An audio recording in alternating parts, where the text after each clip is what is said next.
I'm joined here today with Julie Matthews, a fraud prevention educator who will be coming to Lloydminster, Vermilion, and Kidscotty. So Julie, first off, could you just tell me what you do and give me the true definition of a fraud prevention educator?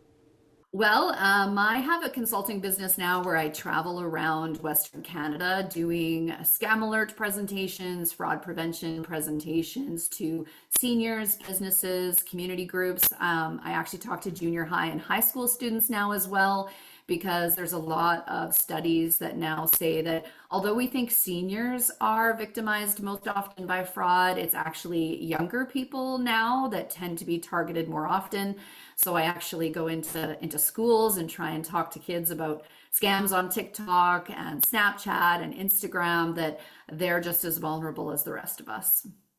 And Julie, could you just confirm what days you're going to be coming to this area and what you're going to be talking about? So I'm coming to Lloydminster on Monday, March 24th. I'm doing a presentation, a lunch and learn session at the Legacy Center that's open to the public. And then on Tuesday, March 25th, I will be in Vermilion at the Senior Center doing a presentation at 10 a.m. And then I'm traveling to Kidscotty for a presentation at the Senior Center there in the afternoon at 2 o'clock. I'm very much looking forward to it. So scams are definitely a big part in today's day and age. How would you say people can avoid them? Well, there are just so many different types of scams and frauds out there that there are different tips to stay safe with really every specific scam. You know, some of the biggest scams that we see out there would be phishing scams. So they're contacting you by email or text, pretending to be Amazon, Netflix, your bank.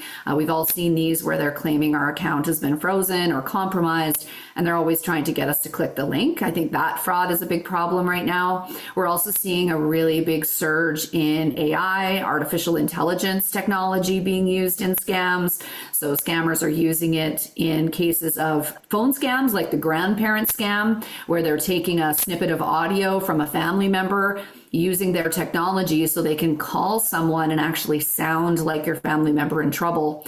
And then we're seeing the AI technology being used to create fake videos, fake celebrity videos, asking people to invest in Bitcoin, fake videos of Elon Musk or Donald Trump talking to people about investments. And with the markets being so volatile right now, with everything going on in North America, people are unfortunately falling for investment scams at an alarming rate.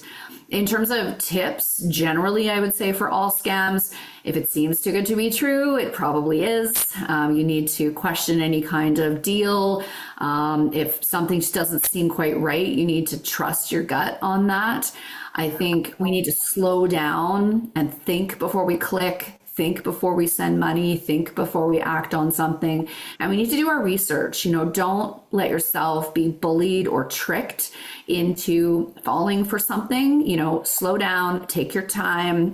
If the call or the email, the text is legitimate, there is no rush. You don't have to buy into those scare tactics and allow yourself to be bullied. And I think the final tip would be, don't share personal and financial information with someone that you do not know, and unless you verify who you're actually speaking to.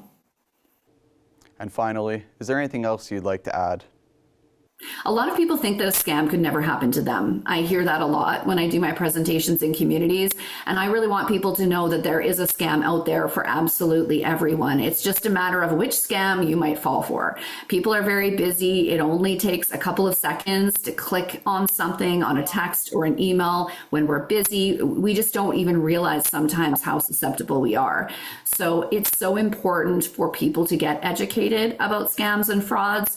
Most of these fraudsters are based outside of Alberta, outside of Canada. For law enforcement, it's very difficult to track them down and get money back. So that means fraud prevention and education is absolutely critical, and educating yourself, protecting the people who are most vulnerable in your family is the biggest way that we can stop fraud from impacting us and our families and our communities. We all just need to be a little bit more suspicious. We're all too nice and very trusting, which is wonderful.